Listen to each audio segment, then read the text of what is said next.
Hello, hello, hello. Welcome to another DCU Daily. I'm John. I shall be your host for today. Unfortunately, Dan has been having some technical difficulties, so he won't be on or he'll be on later. But we're not going to focus on that. We're going to be focusing on a lot of the great stories we have for you today. Apparently, Sydney Sweeney has booked another movie. Apple's not doing great. Maybe there's more than meets the eye with Sadie Sink's character in the upcoming Spider-Man film, but we also have some quick hits about comics and Tina Fey's new show, Bruce Willis, and Punisher stuff, as well as of course leaning into DCU Daily. Apparently, we got some more Superman stuff and a lot of Lobo stuff, hence why with the title. But we will get into that soon enough, right after this wonderful news intro. It doesn't seem to matter what I do. I'm always the number two. All right, mister, I need to paint my abs on to get nominated. You don't see Robert Downey doing that. You're kidding.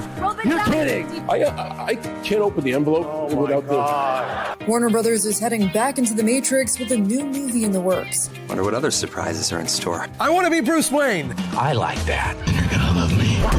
There's the shot right there. That. Okay, we don't need to see Right there. You look ridiculous. Well, not no more, he don't. What, dude? I can barely understand you. Your accent's insane. What the needs now? Give me a hand up. Nope, I'm actually okay. Thank you very much. Oh, wow. Wow.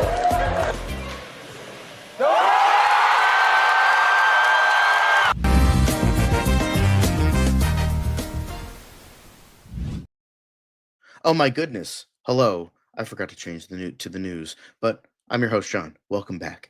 But we are going to be getting into a whole bunch of news right now. First things first, apparently Sydney Sweeney is going to be starring in and producing the thriller I Pretended to Be a Missing Girl for Warner Brothers. Now, apparently this is based on a Reddit story. Great source there. Apparently they got Forrest Gump and Dune scribe Eric Roth to adapt it, and apparently Roy Lee, Steven Schneider, Trevor Engelson, and Aaron Folbey are attached to produce. So it's definitely a very interesting kind of idea for a film. Well, it's based on the story is a drifter impersonates a missing girl to rob the girl's family, only to realize she's made a terrible mistake. Now, concerning its Reddit, it's most likely fake, but it's definitely an interesting idea, and it shows that Sydney Sweeney is really making those like stepping stones. Hello, Man of Steel Magnolias. Hello, Caleb. Thank you very much. Stepping stones into something greater than just acting, because she seems to be having a lot of pull, because there was like she got Anyone But You made because she had to make Madam Web, so she's doing all these like interesting deals in regards to her future career, and she's producing a lot of stuff. She's producing that boxing movie that is set to come out this year, which is definitely interesting. I've kind of grown tired of biopics, but honestly, with her at the helm, and I think David Michaud is directing, I'm definitely curious about it. And I'm curious about this too, with her like even not being in a ton of movies, her like going into producing so quickly. So honestly, it's kind of, good for her. I think Sydney Sweeney holds a lot of talent. I think she's very smart. I think she's good at what she does. I know people will make jokes like, oh, she's just a pretty girl, but I think she's shown in the last few years that she's a lot more than that. So great things will come to her. Don't take that out of context. And I wouldn't say I'm excited for this, but I think this is definitely a good stepping stone, and she's doing a lot of different kind of projects. So I would say good for her. Next up, we have Bob Iger calls Avatar Fire and Ash absolutely breathtaking based on an early cut, and apparently he unveils some new footage from Lilo and Stitch and Alien Earth. Now, the only thing I care about is Alien Earth. But apparently, we got some stuff released. But Iger was saying to the first thing, he was saying he has seen an early cut of the upcoming third installment of director James Cameron's billion-dollar Avatar franchise. I can tell you that it is absolutely breathtaking. While nothing has been revealed, um, apparently there was during the meeting where he said that it was breathtaking, just as Keanu Reeves called All of Us. There was a special extended look at Lilo's Stitch was shown during the meeting. It was roughly an 80-second sequence, including scenes not featured in the film's recently released trailer, as well as something similar with Alien Earth. So apparently the suspenseful clip shows a member of the space station's crew typing on a computer. "Let me in," his colleague yells to him from the other side of a sealed door. As he keeps his back turned, an alien attacks her, with thrashing noises and screaming audible even through the thick glass. "Crew status," the computer screen asks. "Crew dead," comes the chilling reply. So this definitely has me excited for Alien Earth. I don't know if it has me excited for Avatar, because the first one was okay. The second one was okay. So I can't imagine this will be anything but. I think it's just, Bob Iger trying to sell this series that it's going to still make a shit ton of money. We all know that. So I think this is definitely, interesting in regards to all of this. I'm gonna be watching Avatar Fire and Ash for my own personal YouTube channel. I'm not gonna be seeing Lilo and Stitch because I just don't care about the live action remakes.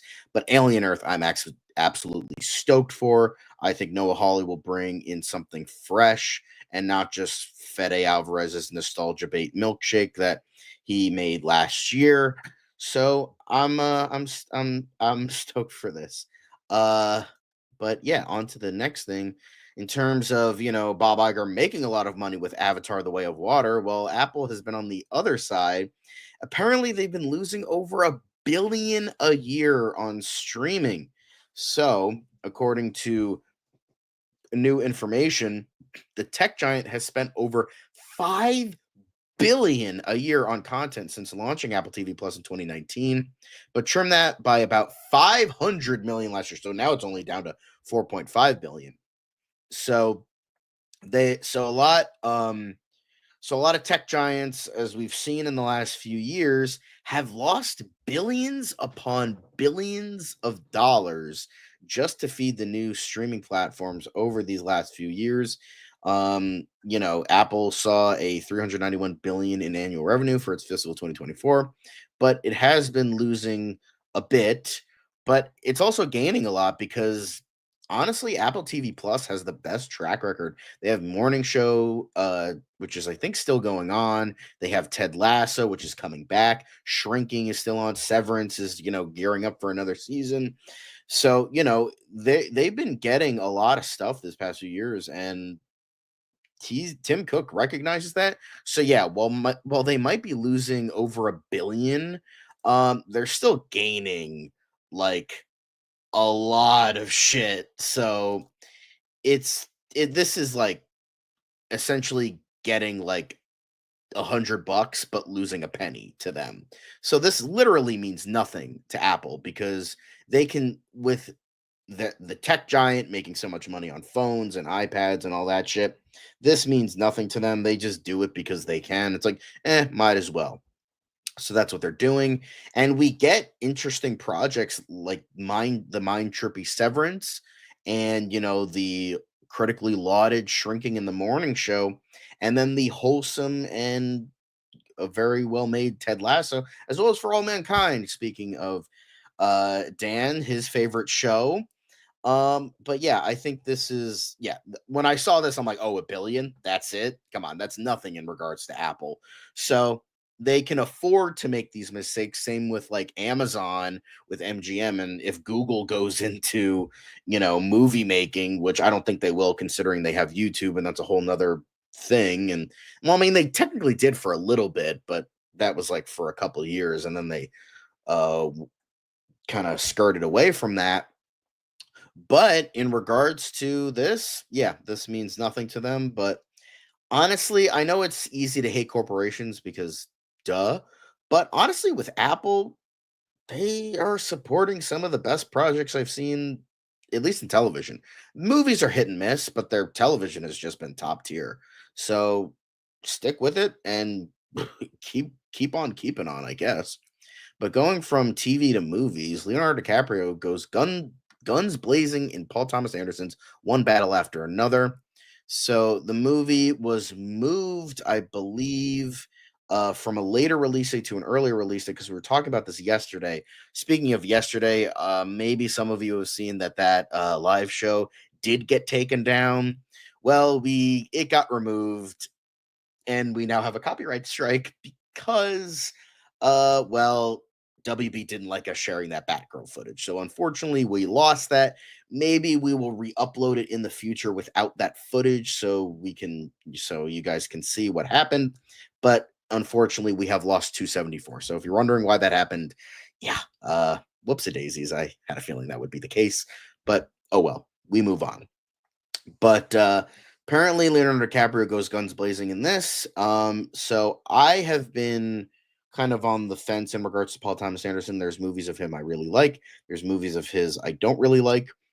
But this was just like a quick teaser, and it definitely seems like kind of like a Western, kind of neo-Western kind of thing, but it's gonna have an official release date, September 26th, 2025. And I'm curious about it. I'm curious about it. And again, the teaser was nothing, it's small potatoes. This probably could have been a quick hit, but I wanted to talk about, Paul Thomas Anderson for a little bit because he's definitely a very interesting filmmaker. I know he's like lauded, but I've been kind of on the fence with like, oh my god, he's the greatest ever. But I do like quite a bit of his projects, but this definitely seems interesting. So obviously go check it out. It definitely looks interesting. And but Anderson wrote the script and will produce with Sarah Murphy and Adam Somner, who both worked with him on Licorice Pizza, a movie I didn't really care for. But yeah, it's headed by Mike DeLuca and Pam Abdi, whose futures at WB might be in the crosshairs a little bit. But yeah, I think this is definitely an interesting little movie that's coming out, and good main actor, good director. Let's go. Speaking of good actor and good main actor and good director, on the kind of softer side of losing money, apparently Mickey 17 is projected to lose $75 million in its theatrical run, which is definitely disappointing to people that have liked the movie, like myself. So it's a bit of a shame. I don't know if I would agree with that because I haven't seen every neo western, Caleb, but I have seen. Yeah, Mickey isn't so fine, Caleb. Mickey isn't so fine. But No Country for Old Men, it is a great movie. No Country for Old Men is definitely a great movie, and I think I think I'm kind of going in and out. I apologize for that. But I'm just kind of going through the comments. Rest in Wings Hauser. I don't know who that is. But yeah, No Country for Old Men is the best. I will say Hell or High Water was really good, but that was Taylor Sheridan, so that's. But anyway, sorry. But yeah, unfortunately, Mickey 17 is projected to lose almost $80 million, which definitely seems like the case. It's has made almost 100 million worldwide, which isn't bad, but considering it was 118 million dollars, and it might finish 180 million worldwide, that's barely breaking even, especially with all the marketing. So it's a shame. It just goes to show, in terms of this landscape, that people don't want original movies. Yes, this was based on a book, but I'm talking about in regards to IPs, known IPs, superhero stuff. It shows that people don't really want original movies. They don't. They claim they do, but they don't. Because this was an original movie, really interesting ideas, very interesting story, great cast, and it barely is going to break even, if that. So it definitely is unfortunately not gonna make it past that kind of hump. But yeah, it just proves this landscape. The landscape of like, oh, we need more original movies. We need more original movies. People want original movies.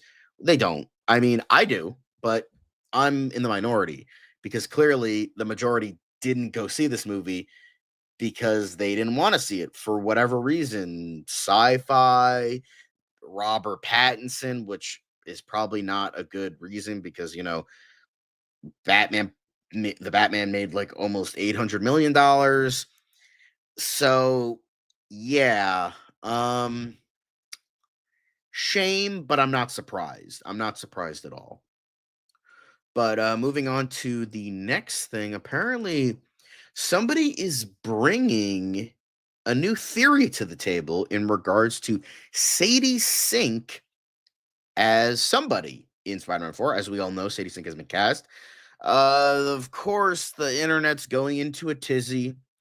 Some people have said Jean Grey. Some people have, we're going to get a comic accurate MJ, whether it's in universe or from another universe, or Black Cat, or Kitty Pryde, or Firestar. But this little bit, somebody's offering something interesting. What if she's playing Mayday Parker, the daughter of Peter and MJ? Now, here's the thing. That could be an interesting bit. And they claim that it's going to be bringing in multiverse stuff. That Sink is going to be playing Mayday Parker, the daughter of specifically Tobey Maguire's Peter Parker and Kirsten Dunst's Mary Jane. Now, it is a bit far-fetched, as we say here, but he did confirm that they're still together in this universe. And how they would be brought into here, well, you know, it's a whole another thing. Yeah, like this is a good theory. Don't get me wrong. It's a good theory, but I have a feeling I think this is definitely more interesting than oh, she's Jean Grey or oh, she's comic accurate Mary Jane. But considering that they're probably going to keep this one down low to the ground, as Kevin Feige has said multiple times, Amy Pascal wanted to make it like a whole multiverse epic, while Kevin Feige was like, "No, we want to keep it. We want to keep him your friendly neighborhood Spider-Man." So, um, um, they could, yeah, without Spider-Verse 3. Yeah, I mean Spider-Verse 3 is kind of in a tizzy right now. But yeah, honestly, this could be a lot of fun bringing in that aspect, whether it's, actual future, his future, like Tom Holland's future kid, or from another universe. That could be like an interesting little bit, but it's unlikely because they don't want to bring in multiverse dynamics, so she'll probably just be comic accurate Mary Jane. How they're gonna fucking explain that is beyond me. But remember, Watson is a pretty common last name. Mary Jane is a pretty common name. So they could probably make that work. But considering she was like in the running for Jean Grey and then suspiciously gets cast in Spider-Man 4, Jean Grey makes sense as well. So those are probably the top two of what's actually going to happen, but we'll obviously have to wait and see. Well, keeping with the Marvel stuff, with someone who hasn't been cast yet, Millie Bobby Brown is apparently out for an MCU Phase 6 role. So this is, an interesting thing considering, you know, so in regards to this, they admitted Millie is on the list for every project going forward for them because they worked with her on the Electric State.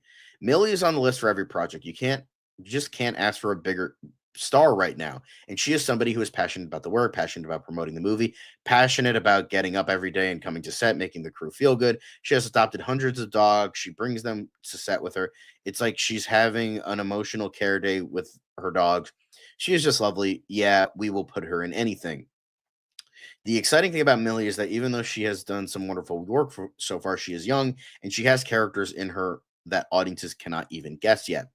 So this, um, but back in 2001, she says in regards to superhero stuff, I joined many conversations, but would only do if it feels right. So it's clear that the Russo brothers want to put her in everything because they see a lot of potential in her. I mean, we've seen great work from her, mainly from Stranger Things, because all the other movies she's been in have sucked. But I think that's just a case of bad agency rather than her. But honestly, I could see her as, I mean, it would make sense to see her as like an X-Men character because they're going to have the mutant saga next. They're going to focus on X-Men stuff. So I could see them having her as like Kitty Pride or Rogue or like not if they're not bringing back Daphne Keene, X-23. I could see them, doing a whole bunch of that, or any other, or like fucking, they'll probably like gender swap a character, knowing Marvel. But I think, yes, enterprising. Hello, enterprising. Hit the like, folks. Yes, thanks very much. We appreciate your, we appreciate you in the comments saying to other people to hit the like. So thanks. Yeah. But yeah, Millie Bobby Brown, I could see it. She's a big star. People like her. And the Russo brothers want to use her. So I could see her in like Doomsday or Secret Wars or both. So whatever it may be, could be fun. But YOLO peeps. She's playing Marceline Joe. I don't like Millie. Thank you, Marcana, but nice to see you, Marcana. We haven't seen you a lot, but now you're coming back, and it's very lovely to see you. So yeah, Millie Bobby Brown. I could see it. Makes sense. But final bit of news. Apparently, John Leguizamo, who is in the Odyssey, he's talking his approach to the Odyssey. He's not doing it by committee. He's not doing it by what the studio says. He's like an indie filmmaker, but with crazy money. Yeah, that pretty much ties up anything in regards to Christopher Nolan. The dude has the clout to do whatever the fuck he wants. He had the indie gumption with like Memento and Insomnia, where he was like kind of doing those indie things. But through those indie means, he got the clout because he's just a great filmmaker. So he continually was just able to do what he wanted. Now at Universal, letting him have carte blanche, because I mean, and now it paid off because he's had Oppenheimer, won an Oscar, made almost $1 billion, won many Oscars actually. And so now they're just like, fuck it, just let him do whatever he wants. And because of that, indie filmmakers usually more often get to do whatever they want because, indie stuff, they don't have to worry about studios and executives like beating down on them of every little thing because it's only gonna show up in like a theater for like 2 weeks and then fuck off. So they don't have to worry about that because indie movies can, be like more original, more fun than something like corporate and studio made. But this is something that is corporate and studio made, but they're giving him that freedom because he can. He's given us the results time and time again. The man has made banger after banger after banger. I know some movies may not reach that godlyhood of his. Like Tenet is probably one of his weaker ones. I particularly didn't care for Dunkirk that much. It was good, not great. Dark Knight Rises is considered maybe a weaker one, but there's a lot of movies of his that are just beloved, and it's great that he's not losing his roots as an indie filmmaker and still using those aspects to make the movies he wants to make. But now he just can because he just continually delivers results, whether it's critically, financially, or both. So it's awesome that we can have thank you, Marcana. We appreciate that. We love that you love this channel. But yeah, I think this was This is just great to read, just proving that Nolan once again is one of the many goats. I know that's kind of, you know, greatest of all time. You can have many greatest of all time, but to me, there's many because there's many goats. But love to see it. I'm glad he's doubling down on those aspects because he is. I mean, I know it's easy to say, "Oh, he's brilliant," but like he kind of is. Like, yeah, he is. Um, but we're moving on from one thing to another, and the next thing we have is in fact quick hits. So we'll be getting into those into a second. But hang on. We gotta put that music on. We gotta put that Bossa Nova elevator music on. First, we gotta change the banner. Then we gotta get into that music, guys. That music that you guys oh so love so much. There it is. Sorry if my computer's a little bit slow today. But yeah, let's move into quick hits. Well, first things first, Pixar is at it again with unnecessary sequels because Coco is in works for 2029, says Disney CEO Bob Iger. I don't know how to feel about this.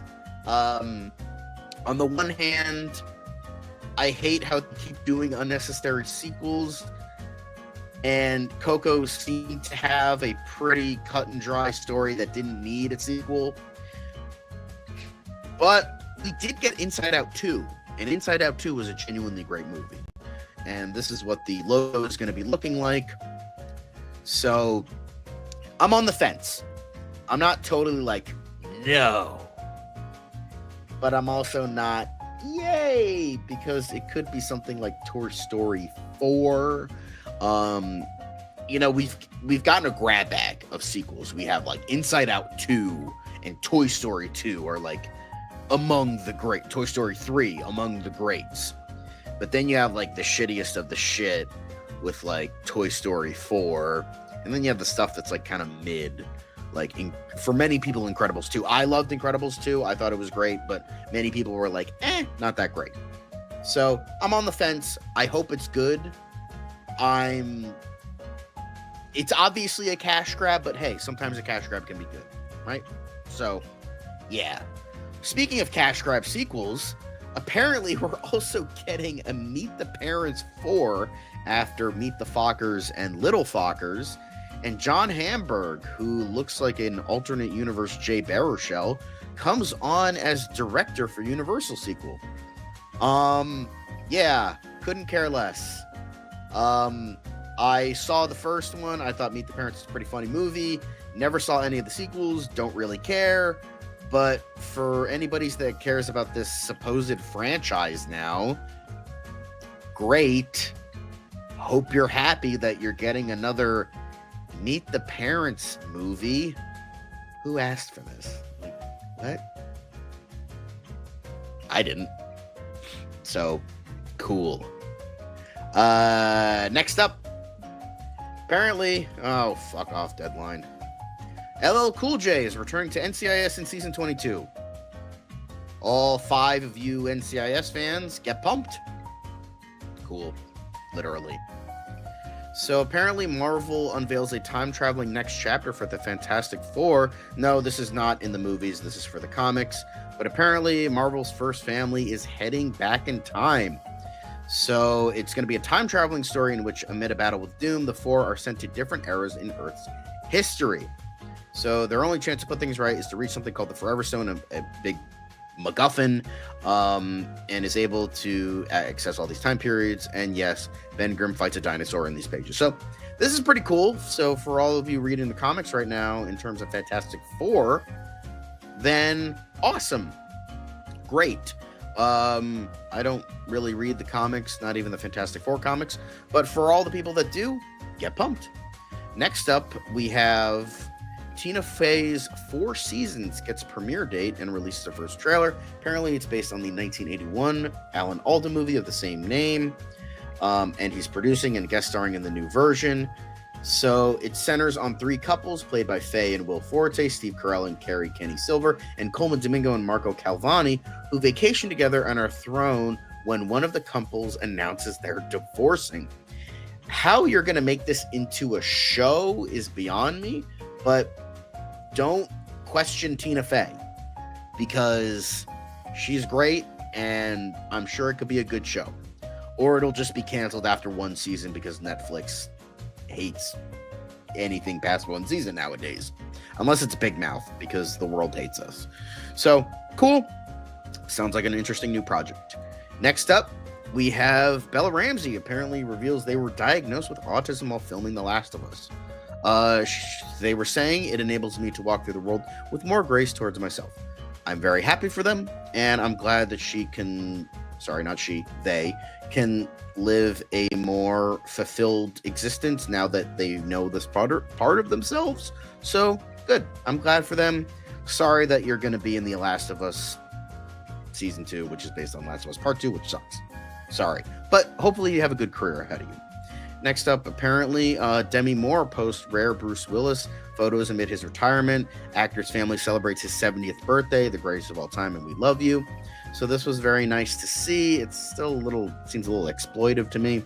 But hey, we got some really good pictures of the two of them, as well as others of his family. So yeah, I hope he had a good birthday, and I hope, they had a good time together. So good. But speaking of Bruce Willis, Samuel L.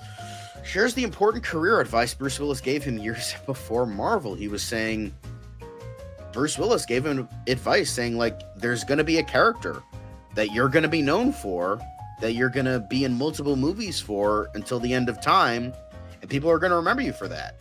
And try to find that role for you. And eventually he did with Nick Fury. So, he's like, Arnold's got Terminator, Sylvester's got Rocky and Rambo. I've got John McClane. I'm like, oh, okay. It was not until 2008's Iron Man came around that Jackson listened to Willis, and he's like, I got a 9-picture deal. I am Nick Fury. Hell, you were technically Nick Fury, considering the fact that the Ultimate line based their Nick Fury on you, and eventually brought him into the mainline universe and made him the son of the original Nick Fury. So, yeah, congrats, Samuel. We love to see it. Just wish you were in better and more serious movies. But, Nick Fury makes the money. You're good to go. Although, speaking of Marvel, apparently Marvel Studios released its first ever Punisher poster. So we did get, in light of, what is happening in the show right now, John Bernthal has returned, and he finally got his own character poster, and you know what, it looks great. It fits in with all the other character posters, so that's pretty fucking awesome, man. We love to see it. We love John Bernthal as a Punisher. We can't wait to see him in that special presentation that we thought was long retired, but it seems like we're getting more with John Bernthal writing the character. So awesome. We love to see it, and that's it for Quick Hits, guys. I'm sorry, but thanks for watching the news portion. Obviously, don't worry, it's not gonna end yet. Calm down.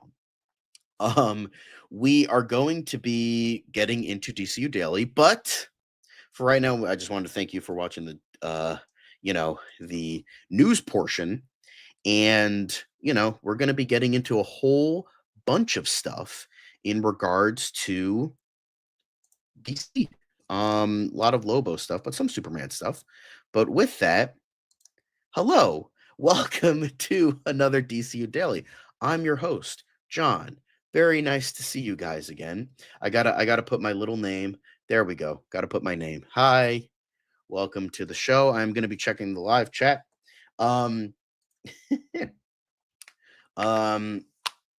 So glad the man seems to be okay. This kind of made me mad. The film doesn't need another story. Stop meeting the parents. Welcome to the club, Bella. Yeah, that's not a surprise, Caleb. Glad the man seems to be okay. Yeah. So yes, I am. Yes, I know I'm lagging. I apologize for that. Not much I can do about that. My Wi-Fi signal is not great, but I'm trying my best. Okay. Dan isn't here to, come in and be like, hey, what's up? But yeah. But DC news.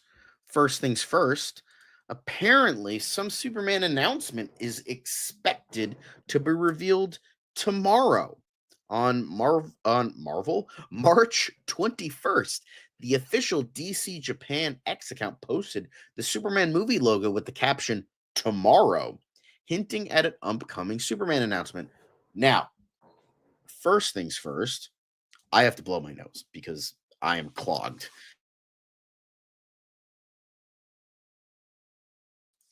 Oh my god, so much better. Apologies. But now I'm curious with how they're going to be doing this.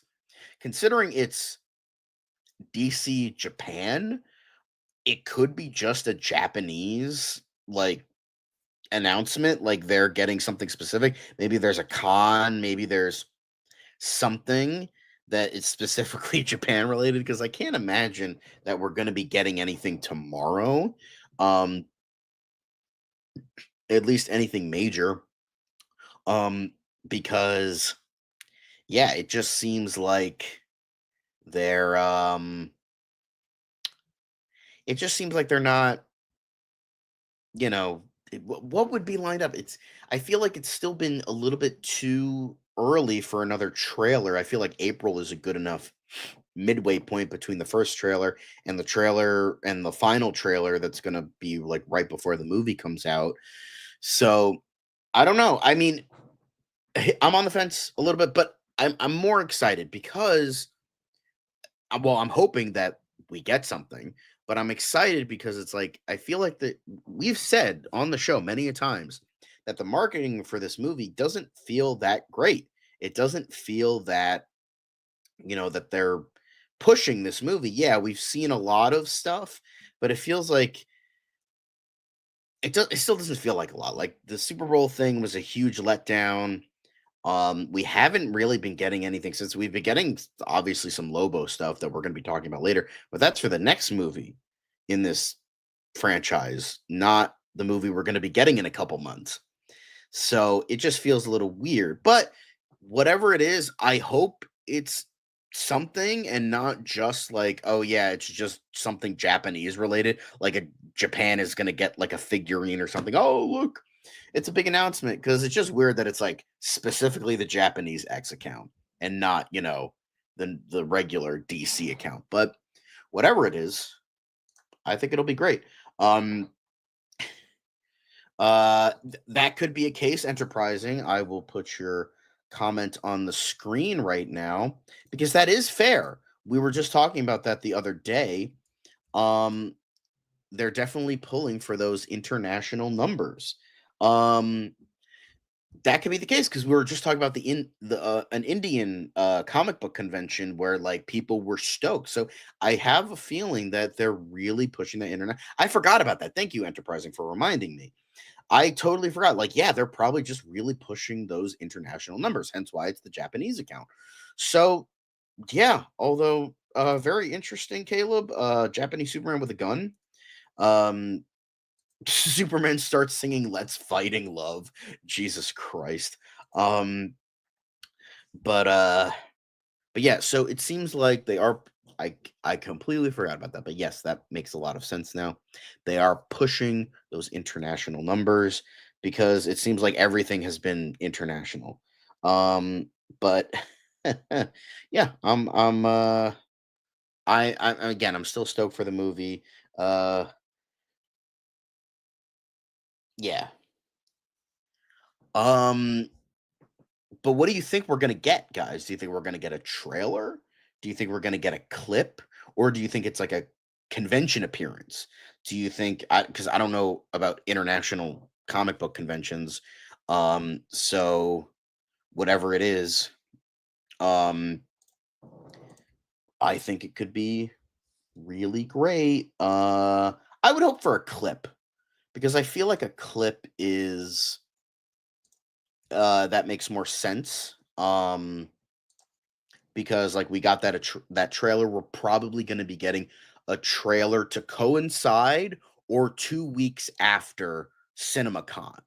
So I'm willing to bet it's probably a small clip it's going to be released on like the Japanese account, but then it's going to be pulled into the main account. So I think I think it's like the main focus is international, but we're also going to be getting stuff because Superman is an American thing and it's mainly released here.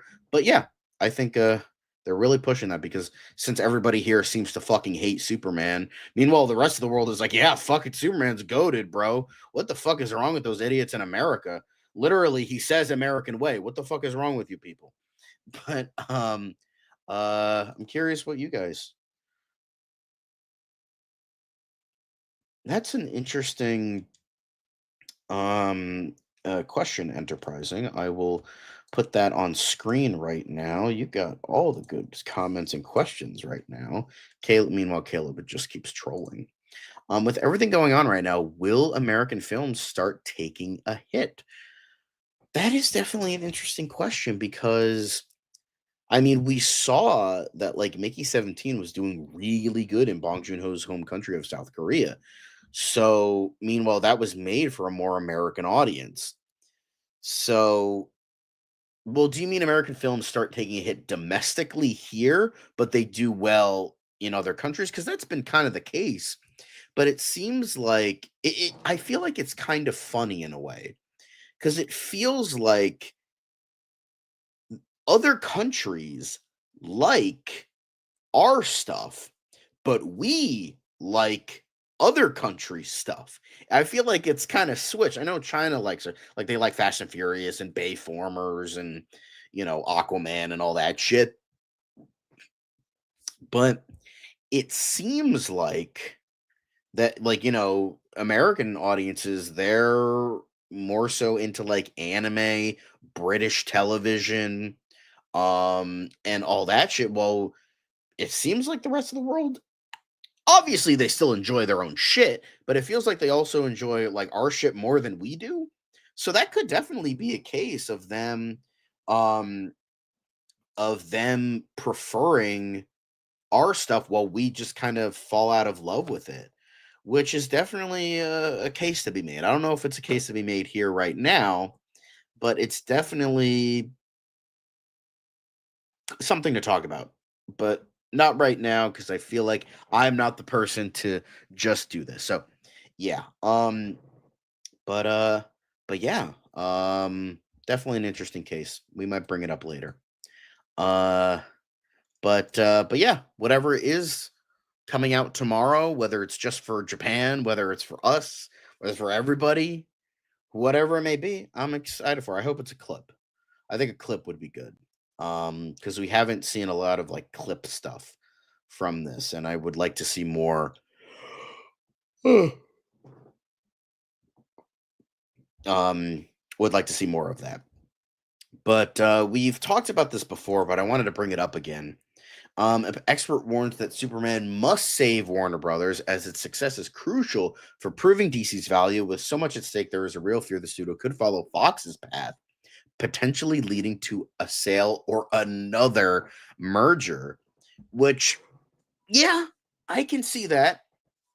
Now we've talked about many times in the past of, not just this specific story. We've talked about it a couple times, but the idea of like them failing so hard that they might be another like that they might be like another Fox, that Warner Brothers is just going to lose that much faith in people, or we lose that much faith in them, and they fail, and they have to get sold off again or merge again after they merge with AT&T, which failed, and then Discovery, which is now kind of like rocky. They're doing better but still not great.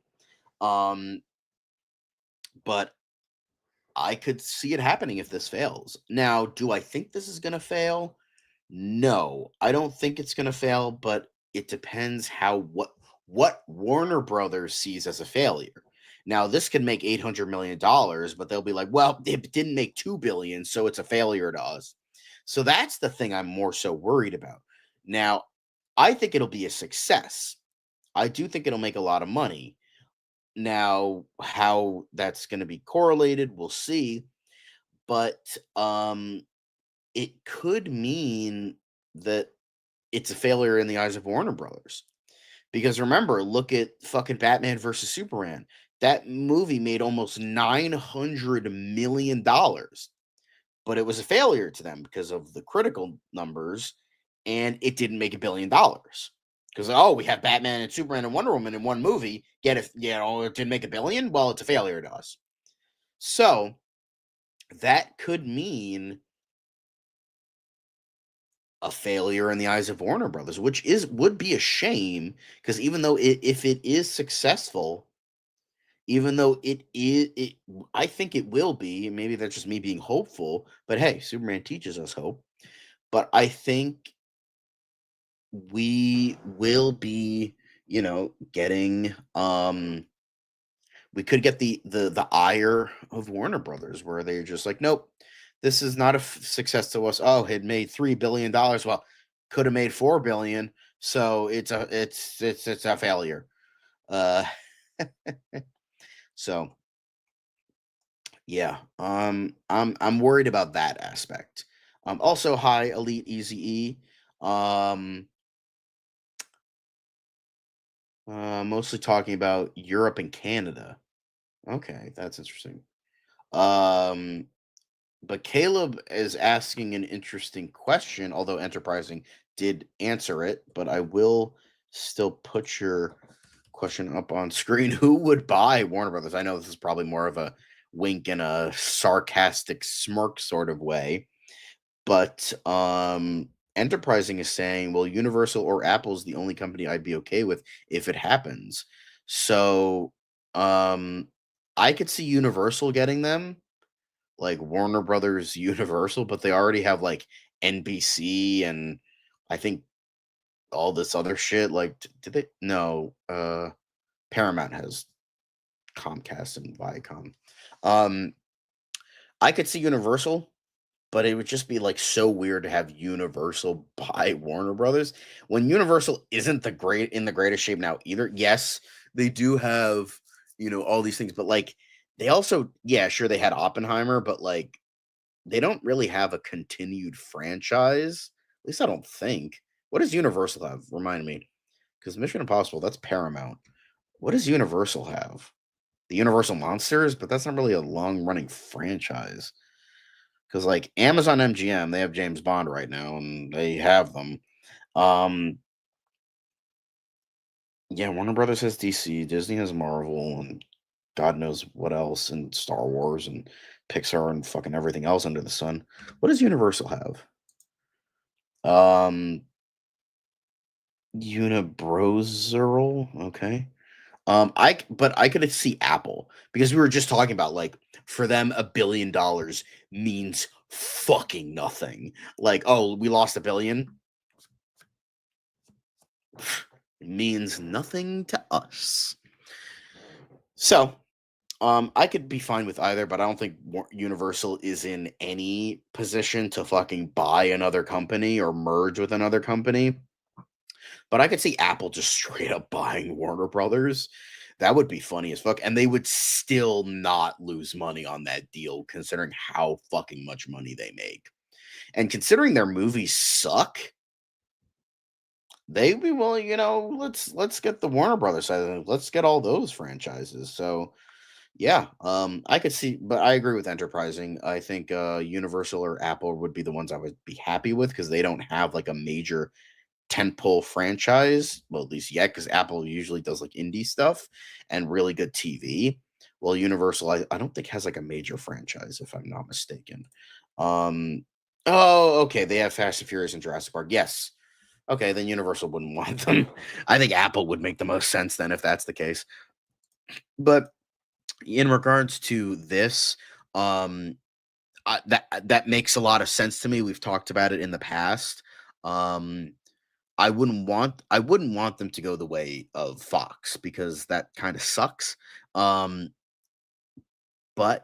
I just hope they view a success as a proper success, rather than, oh, it didn't make it didn't make more than $5 billion, so that means it's a failure, which would be really dumb. So, obviously we'll see. But now we get into the real meat and potatoes of all of this is Jason Momoa talking about Lobo. We were touching upon this yesterday. He was on an interview with Jimmy Kimmel.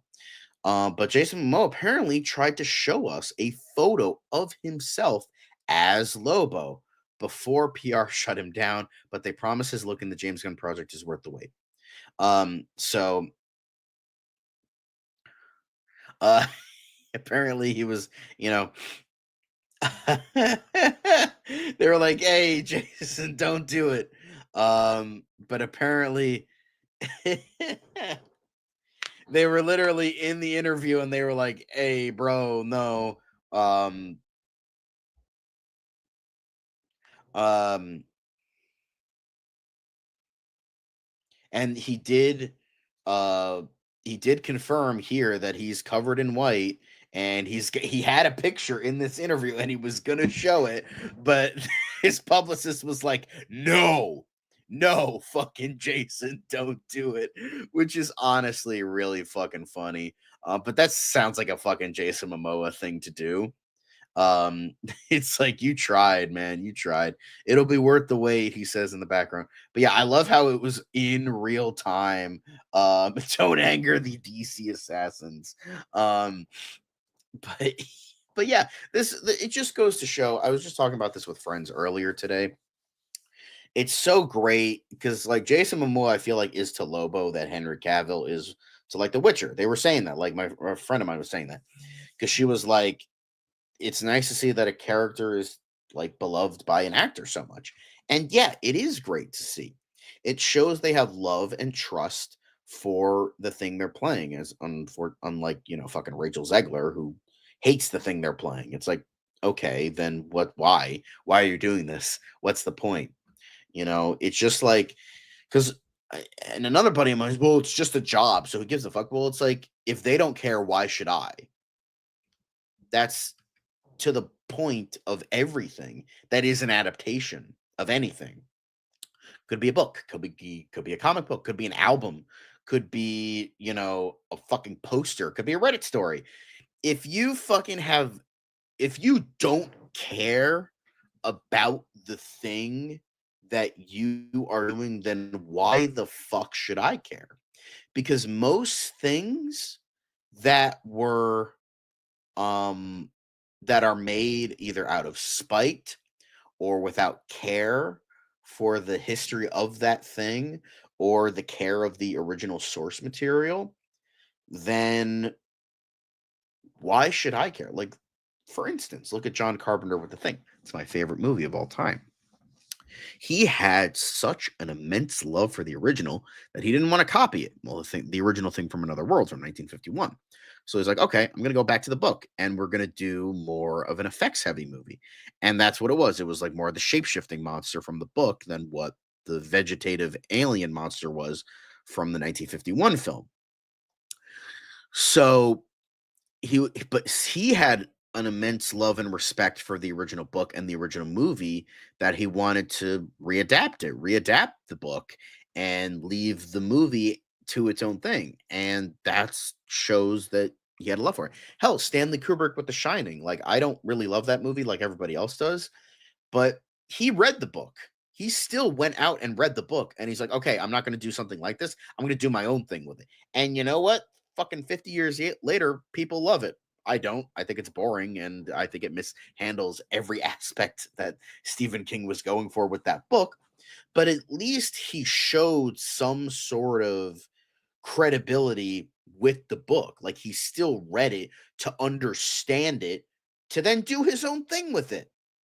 I mean, every book isn't a straight adaptation of the source material, but you got to show at least some sort of respect. Like, for instance, look at Paul Verhoeven with Starship Troopers. I mean, the fact that became a cult hit is fucking amazing because it was hated for the time, and so many Heinlein fans fucking hate that movie because it completely misunderstands and mishandles the book. So, to be fair, a lot of book Shining fans also hate the movie because it mishandles the book, but that's beside the point. But it's just like, you gotta show at least some sort of fucking respect for what you're adapting, even if you go in another direction. Because sometimes maybe you got to modernize stuff. Maybe like some aspects of the book can't work on film. Lord of the Rings, didn't straight adapt the books. I mean, Tom Bombadil wasn't in the movies. So but they stayed true to the works of Tolkien, and they stayed true to what those books were. They just tried their best to adapt it, but also go in their own direction with it, and still one of the most, if not the most beloved trilogy to this day outside of maybe Star Wars. Yes, I know it's a silly fucking character like Lobo. It's silly. He's a silly character. He was a satirical, like character making fun of the over the top 80s excess action heroes like Sly Stallone and Arnold Schwarzenegger, and then kind of became the thing he was parodying, which is kind of funny, which was kind of the opposite of Deadpool. He was the thing. He was like a generic hitman and then became a parody of, Hitman, and was kind of swapped in a way. I know it's silly, but this guy clearly loves the character. He looks like the character, either of his own design, or he just loves the character that much. It probably just so happened to be a coincidence. But it's just so nice to see. That's why I always love to say whenever actors are like, I'm so fucking excited. I'm so excited. I love the character. I've read so much about the character. I want to do the character justice. Look at Aaron Pierre with Jon Stewart. Like, that dude clearly loves that fucking character and wants to do the character justice. And no pun intended. And that's great to see, because then people, maybe fans, maybe non-fans, will be like, holy shit, this guy's really fucking into it. Now I want to fucking watch it. But then when you have like Rachel Zegler being like, weird, then you're like, okay, then if you don't care about the thing you're in, why should I care about spending my hard-earned money on it to watch it? Like, you can make the argument that like Snow White needs an update, but the fact that you're like, oh well, the original sucks and we're gonna do it better anyway, well, you're losing people. Like, look at the Daredevil showrunner, Daredevil Born Again. He's like, well, we're gonna do better than navel gazing Netflix show, and that immediately made me like, no, I don't want to watch it, because why are you shitting on the thing you are borrowing source material from? That makes no sense to me. So it's just I don't know, it just it just seems silly to me. um you know uh hey Caleb, I knew you'd come in navel gazing. um that's because Starship Troopers book has fascist undertones. It doesn't. So the only way the director felt he could adapt it was to make it a parody. No, that was just Paul Verhoeven reading 2 sentences of the book, and he's like, I don't like this. I'm going to do whatever the fuck I want with it. He even said that. He's like, I tried reading the book. I didn't like it. So I just made my own movie and slapped the name on the cover. He admitted that in many interviews. So say what you will about it, Paul Verhoeven said that when he was directing the film. So, but that's like a whole nother conversation. But this is just really awesome to see. But this is going off of what he was saying in this interview. We look pretty dead on, exactly like the character. It's her movie, so it's great. I just come in for a little bit. So we were talking about this yesterday.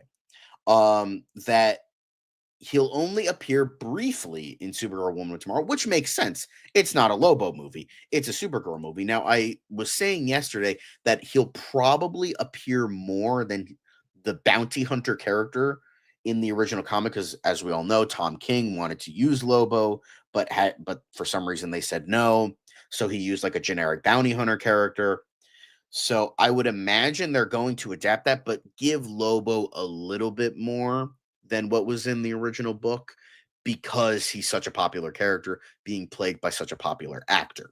So I don't think he's going to have I don't think he's going to be in the movie for like 30 minutes. I could see maybe like 5 to 15 minutes, depending on how much he appears in the book. I don't know how much he appears in the book. I don't know. Obviously we'll see, but I'm gonna eventually read it. Don't worry, I'm gonna read it before the movie comes out. When that is, I don't fucking know. But I gotta blow my nose again. Hold on, I'll be right back.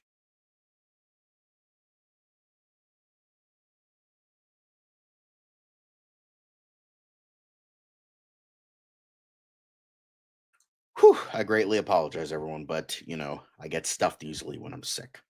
So, um, just don't shut Lobo's mouth like you shut Deadpool's. Yeah, so I can imagine he'll show up for like 5 to 15 minutes, not for very long, but he's inevitable. If his appearance does well, he's gonna get a fucking solo movie. I mean, that's just par for the course. And, Jason Momoa also confirming that he's going to be using the trademark curse words like fraggin' and bestitch quite a bit. So that's nice to see. Because, to get around those, censors in DC Comics at the time, instead of fucking, he has to say fraggin'. Instead of bitch, he has to say bestitch. So, I just can't wait for his portrayal of this character. I can't wait. Like it's gonna be great. I'm so excited. It's gonna be so much fun, and I just absolutely can't wait for it. Lobo versus Supergirl, intense rock beats. Yeah, get Junkie XL back. I like from the logo we got. It definitely feels like we're getting a punk rock vibe with this, and Lobo definitely doubles down on that tone. And Supergirl kind of has been that in modern comics. So yeah, again, I'm stoked for his portrayal. And I'm happy that we're finally getting him as Lobo because he deserves it. So, well, Anthony Kerrigan, last but not least, was talking about playing Metamorpho on Superman.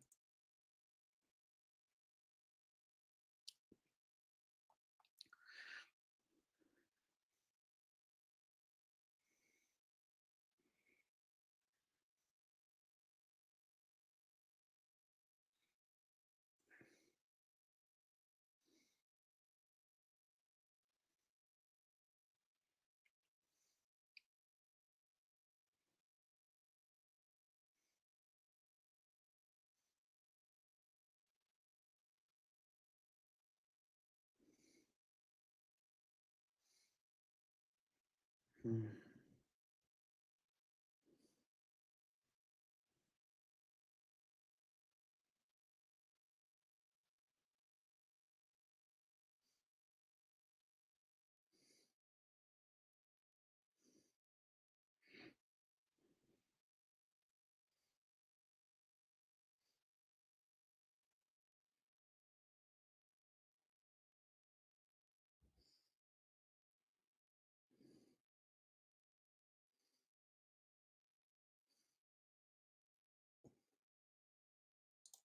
So I don't know. Like this is, I think, the first time I've heard Anthony Kerrigan speak without like a Russian accent. Well, anyway, sorry. Whoops a daisies. I guess you can't hear it. I'm sorry, guys. I'm sorry. I'm sorry. Um, I don't think it could share audio. Sorry, sorry, sorry, sorry. I didn't realize that.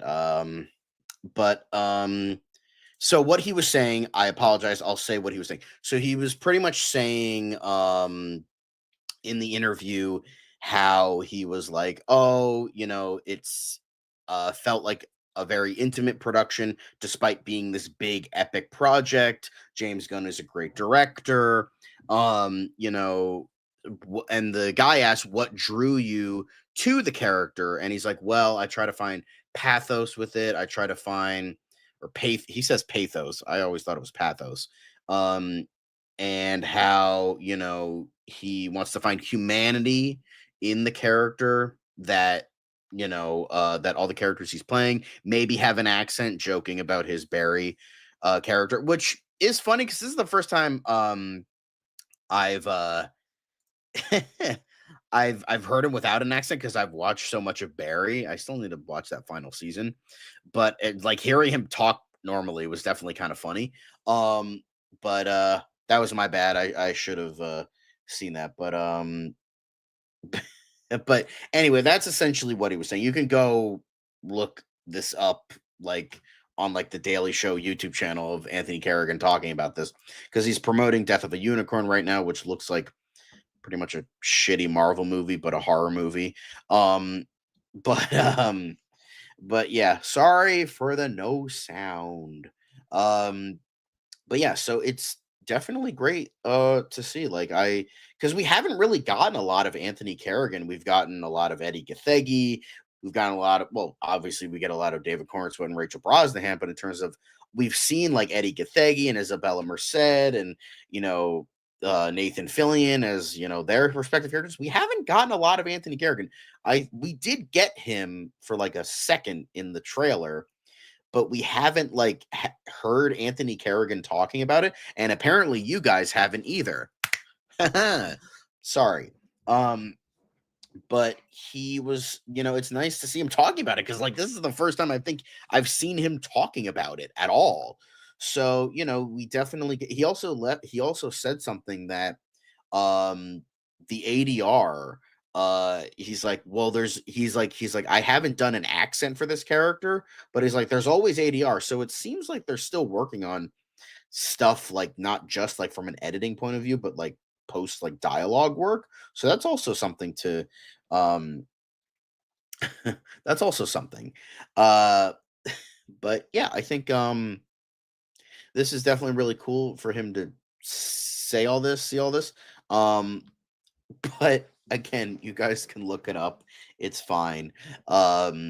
We will, be, talking. Hopefully, Anthony Kerrigan talks more Superman. He's like, but it was funny in the beginning. He was like, just saying I'm my character. It feels like I've said too much already. I just love how Jason Momoa was like ready to show a picture of fucking Lobo, and Anthony Kerrigan's like, I play a character in the movie that's been confirmed for months. I feel like I've said too much. I just love like the fucking flip flop nature of that. That's just really funny to me. Um, you know, I think it's just nice to see. John annoys deaf people with his jokes. Fuck you, Caleb. Anyway, but that is about it for today, guys. Not a whole bunch of stuff, but we still have something left. We do have a bit of Q&A stuff. Now, unfortunately, we couldn't get anything from last episode because, as I said before, well, there is no last episode anymore because DC took down the video. So, whoopsie daisies. Anyway, but we do have a couple of fan comments from earlier episodes.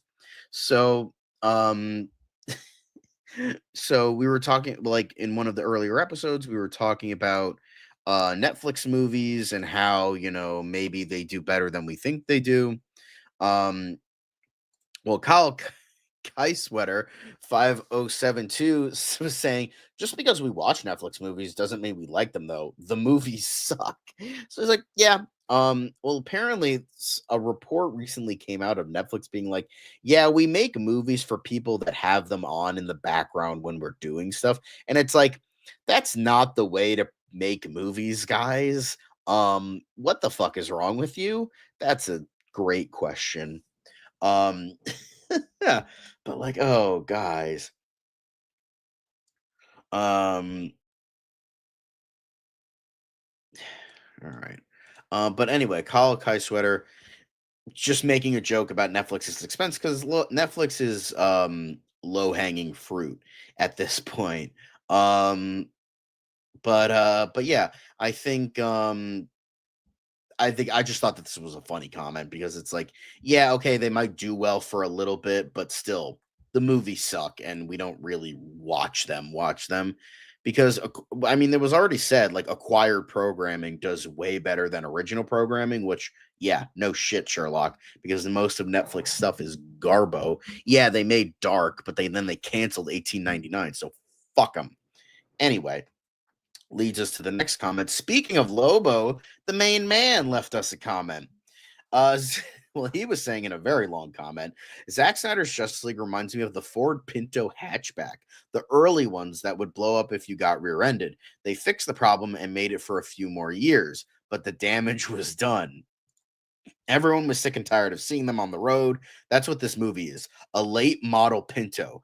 So sick of hearing about this movie. And by the way, what other movie gets a 4th anniversary?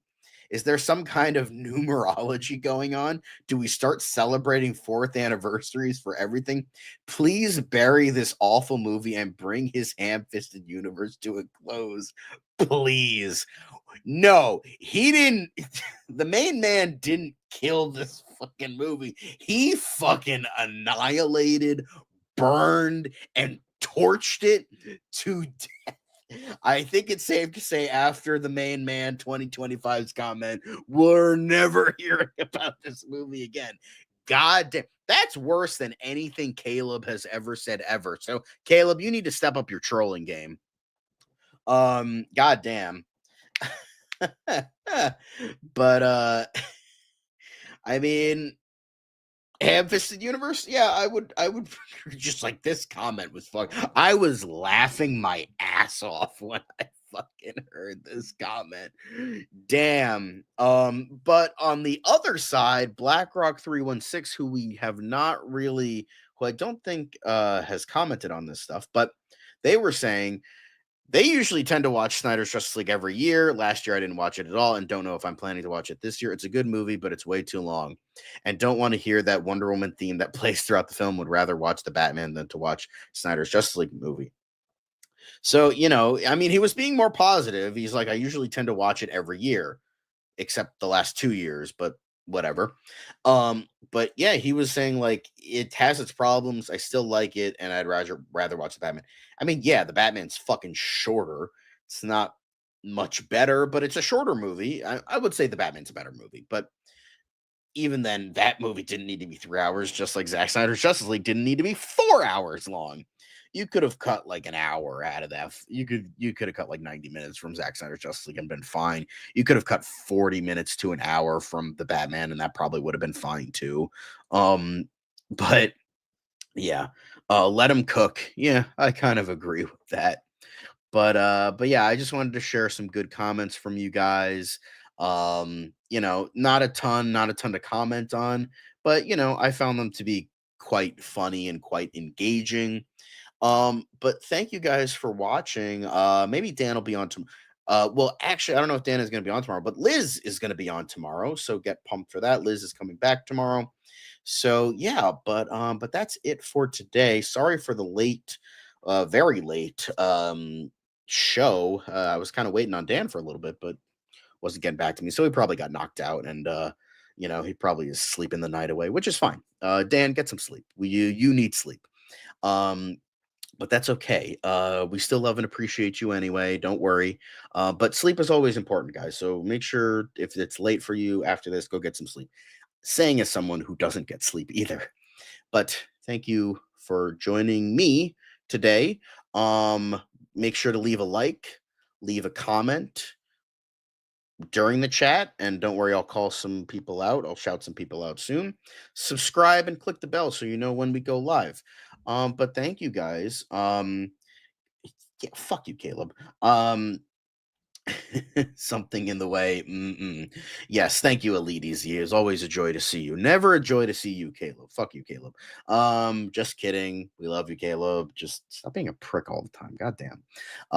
But Caleb and Enterprising and Elite Easy were the big ones of the chat today. And Man of Steel Magnolias was with us in the beginning, and Mark Khanna was here too for a little bit. But yeah, thank you for watching.